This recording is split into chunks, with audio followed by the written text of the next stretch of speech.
Golfunity, the most popular golf infotainment podcast in town.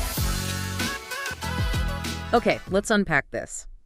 Welcome, everyone, to our deep dive on, one of the biggest tests in women's golf. That's right, the 80th U.S. Women's Open, presented by Alley. Held at Erin Hills, Wisconsin. Ran from May 29th to June 1st, 2025. And we've got a good stack of sources here, articles, reports, mainly looking at that crucial weekend. Yeah, Saturday's moving day, and then, of course, the final round on Sunday. That's where it really happens. Exactly. So our mission, basically, is to sift through all this material. Pull out the key insights, maybe some surprising details, too. We want to get beyond just what happened. Right. We want to understand why it mattered, what made this particular championship stand out. How did Erin Hills itself kind of become a major player in the story? And who really handled the pressure? What were those pivotal moments that decided things for the contenders? Okay, let's jump in, starting with Saturday. Moving day. This is often where things get, interesting or just messy. Definitely. And what did the sources tell us about the challenge Erin Hills presented in that third round? Well, they were pretty much unanimous on this. Erin Hills. It's not just a golf course. It's an examination. Yeah, a complete examination, they called it. Shot making, mental toughness, the whole package. Nelly Korda was quoted saying, "It's the biggest test in the game." Mm-hmm. She stressed how it challenges, your physical game and your mental resilience. Big time. Saw the phrase grinder's paradise pop up too. You can see why. It's physically tough, mentally draining. It's a long walk, hilly terrain. And the USGA setup just cranked that up, didn't it? Oh, absolutely. Think thick, penal rough, greens running super fast. And those pin positions, sources called them really nasty, often near those tricky runoffs. Exactly. You miss by just a little bit and the ball just rolls way off the green. Brutal. Right. So Saturday wasn't really the day for heroics, was it? The sources suggested it was more about strategy. Strategy and, crucially, just avoiding those big numbers. Minimizing mistakes. And looking at the leaderboard, the player who absolutely nailed that on Saturday, Maja Stark. She really did. Put together a brilliant 2 under 70. Only dropped one shot all day, just the single bogey. That kind of steadiness, it vaulted her right into the lead at 7 under. Her control was just fantastic. The sources pointed to her stats like strokes gained. Gaining on the field with the putter, gaining off the tee, that's a potent mix. Especially on a demanding major course like Erin Hills. That combo works. And then just one shot behind her at 6 under, maybe one of the biggest stories of the week. Oh, yeah. Julia Lopez Ramirez. Not exactly a household name, right? A qualifier, a rookie. Her first U.S. Women's Open. And she goes out and shoots the round of the day. An incredible 68 in those conditions. Just think about that. A qualifier, lowest round on moving day, on a course everyone's calling a beast. Sources mentioned her length was a huge plus, averaging nearly 30 yards past the field. Wow. And needed only 27 putts. Just clinical. Came out absolutely firing. 2-eagled the par 5 first. Ria Takeda also eagled the first, so it was clearly gettable early on. Yeah, the first actually played as the easiest hole on Saturday. Way under par. Those top 5 players on the leaderboard, they played it in 7 under combined in round 3. So it offered that rare chance for a fast start. But the rest of the course. Oof. Yeah, the sources painted a pretty tough picture. Relentless difficulty. Like the drivable par 4 15th. Playing short. Around 260 yards. But it was the second toughest hole. How does that work? Paradoxical, right? Averaged almost half a stroke over a par. Give up only 1 eagle all day. But punished big time with bogeys and worse. Angel Yin's round there was wild.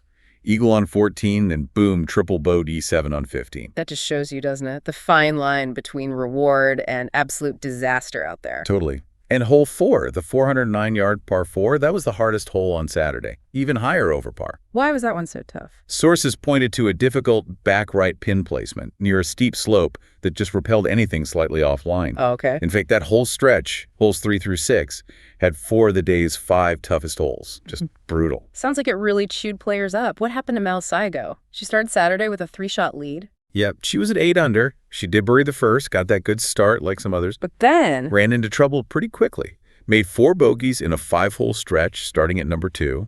Ow! Finished with a 75. Dropped back to 5 under. Tied for 3rd. Shows how fast that course could bite back if you weren't sharp. And the world number 1, Nelly Korda, obviously all eyes on her. Right. The sources really leaned into her, let's call it, complicated relationship with this tournament. Yeah, calling it her most elusive quest.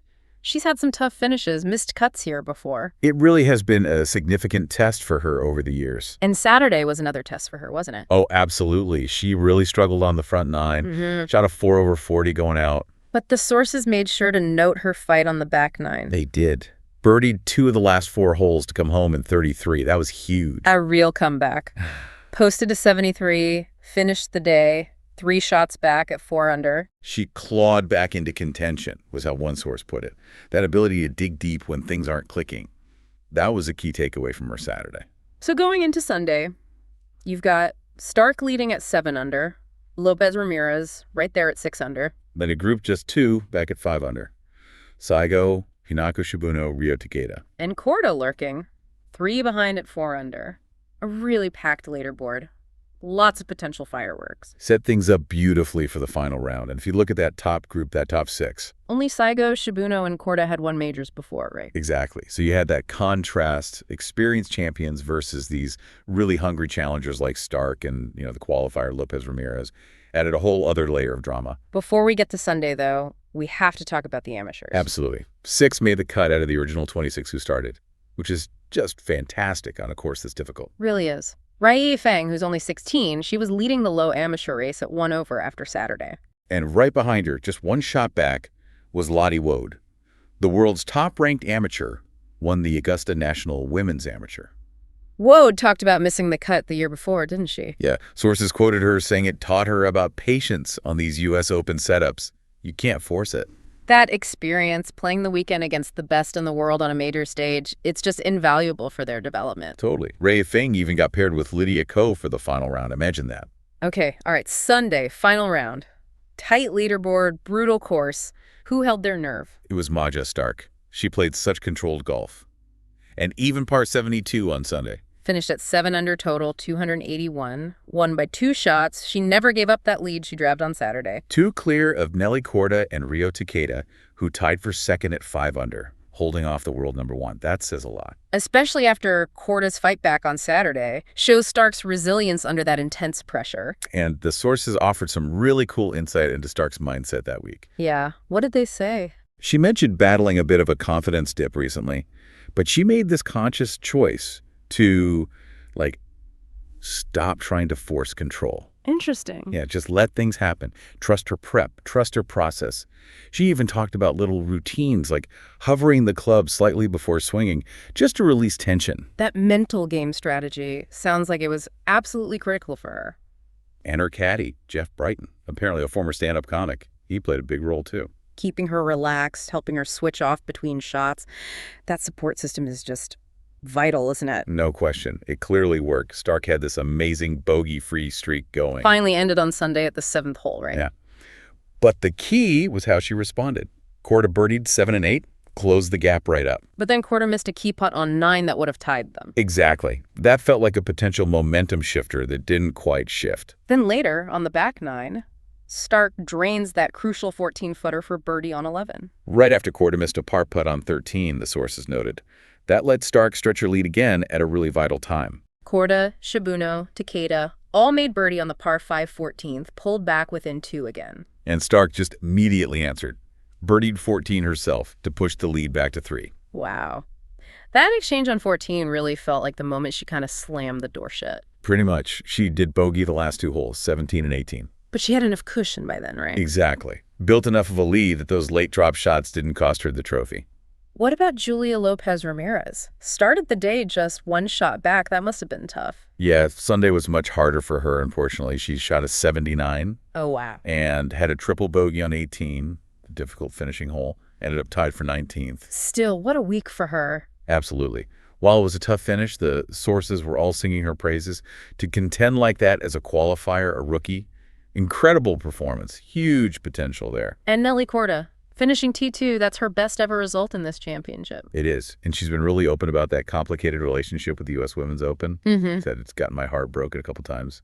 She sees it as the ultimate test, right? Especially mentally. Yeah. She frames it as the place she learns the most about her game, where she needs to improve. So finishing second, battling back Saturday, making that run Sunday, it really shows her determination to crack this one, even if the win is still elusive. Definitely. So Maja Stark gets the historic win, her first major. And the sources pointed out she's the 6th Swede to win a women's major, first since Anna Nordqvist back in 2021.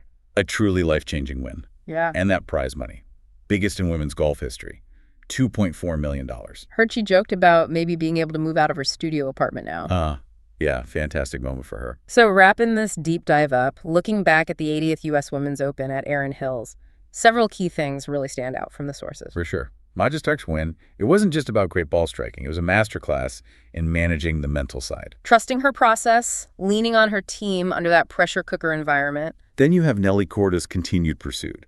Shows her resilience, her determination. Seeing this tough event as part of her journey, even without the win yet. And you can't forget Julia Lopez Ramirez, that brilliant, surprising run from a qualifier.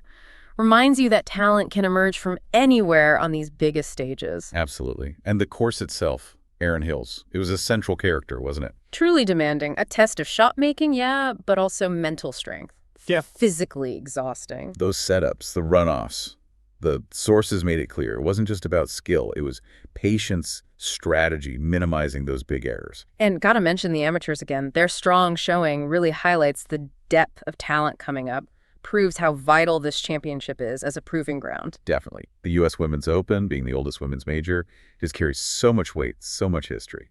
Head over to our social media. Yeah? Tell us what you think. Let's hear it. And give us your predictions for the future of golf. Until next time. Keep it in the fairway. And hit 'em straight.